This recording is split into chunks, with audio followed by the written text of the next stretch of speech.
How bad was the impact of Qasem Soleimani's elimination?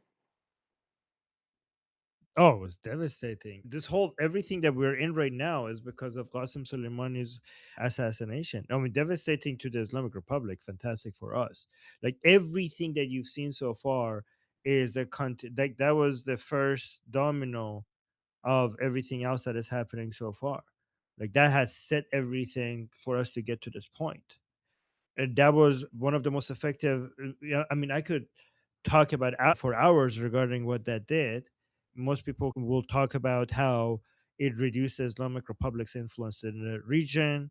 It demonstrated how what the Americans are willing to do. It also started creating division within the Islamic Republic because the Islamic Republic wasn't able to get revenge against the Americans for killing Qasem Soleimani. And Qasem Soleimani was very, very popular among pro regime people in Iran. They worshipped him to the point sometimes he was even a competitor to Ali Khamenei. I think that many people have reported that Ali Khamenei even saw him as a threat given his level of popularity. But so in that sense, killing Qasem Soleimani might have been something that Khamenei didn't mind because he saw him as a competitor or the threat when it comes to his like people power.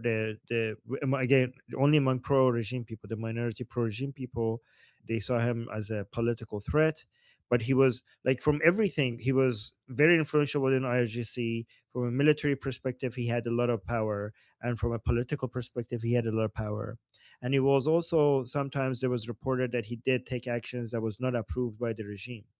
So meaning that he was turning into his own power to the point that even some people suspect that maybe the Islamic Republic gave the information to the Americans to kill him, but that's just some conspiracy theories that haven't been verified yet. However, given that the Islamic Republic wasn't able to meaningfully respond to his killing, I mean, they bombed a American base in Iraq. No, what is it called? Ain al Assad, which is, but they even warned the Americans to take their soldiers, like they warned the Americans, and no, not a single American soldier died. So President Trump killing Qasem Soleimani, which is the second most important person was the second most important person within the Islamic Republic, the first one being Ali Khamenei, and the Islamic Republic in response not even being able to forget killing somebody equally important within the United States. Forget that they weren't even able to take out a single American soldier in response. That is absolutely embarrassing.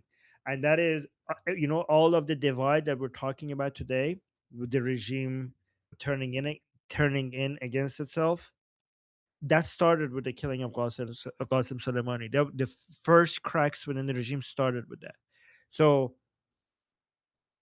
eventually the cracks kept on getting bigger and bigger because more Iranian people, after the master revolution, more Iranian women started taking off their hijab, and the regime was unable to enforce hijab rules, which made more pro regime people think that the Islamic Republic is not enforcing Islam.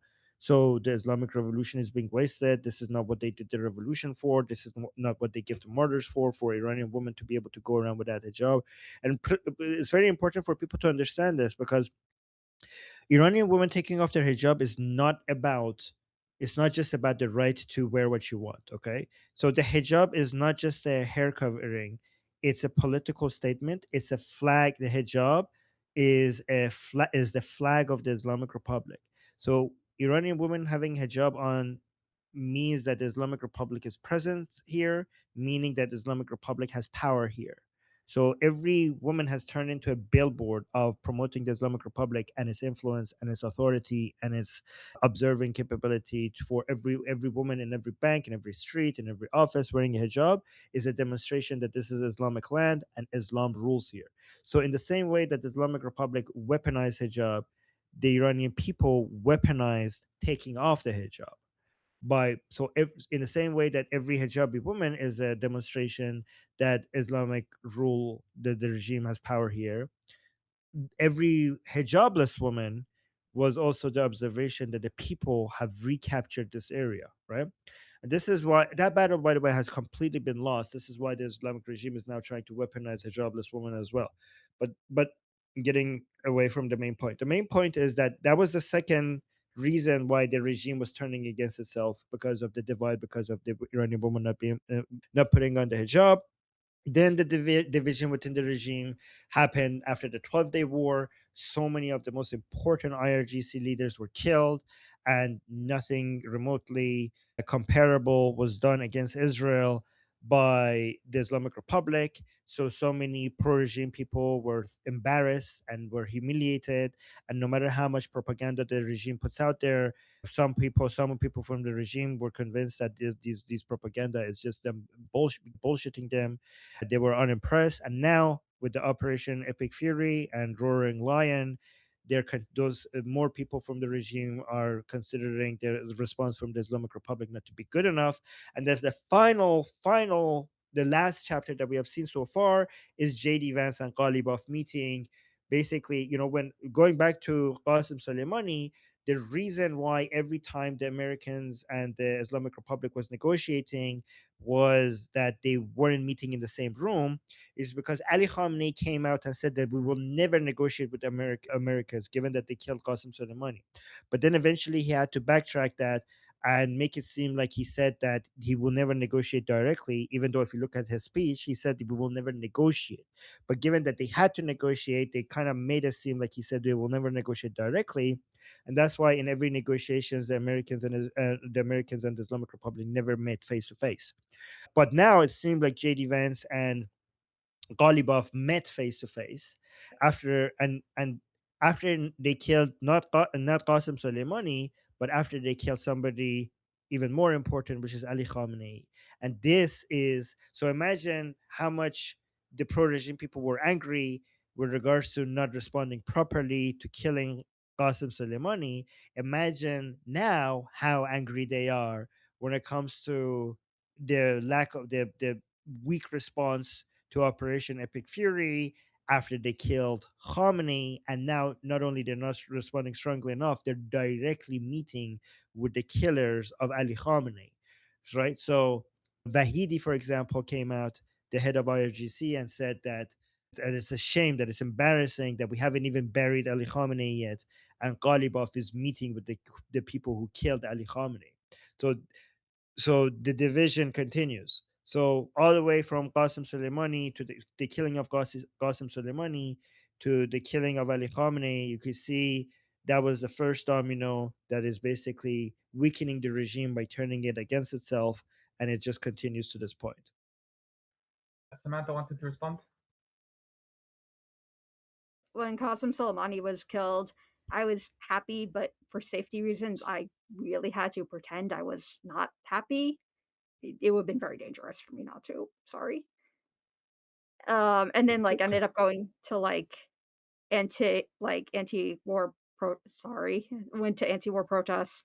But the thing is, I was really convinced, like they really convinced me that Trump was planning on nuking Iran, and that freaked me out because I did not want Iran nuked. And like I'm seeing similar rhetoric now occurring in like leftist spaces where it's like people are being convinced that Netanyahu is planning on nuking Iran soon. And like that I've been just been like in the last like week, I've been seeing like a huge uptick in like people like saying and insisting and convincing other people that Netanyahu is getting ready to nuke Iran. So just heads up that that's happening. Yeah, and Samantha, you don't need to say you're sorry. Your experience with this cult really gives us valuable information in this group. Like you are our insider. Okay, you're our Jewish spy. Okay, so you're our Jewish spy. You went into these groups and you're giving us so much valuable information, so no need to say sorry. Okay. I mean, I used to spy on SJP and like I could just walk in and literally fake the part so No, fucking well. no, don't do it. No, if you're saying these groups are not safe, like don't risk you already have more than enough information to share with us, okay? So don't risk your safety anymore, okay? Don't go near these people. These people are toxic and dangerous. Yeah. And thank you for sharing that.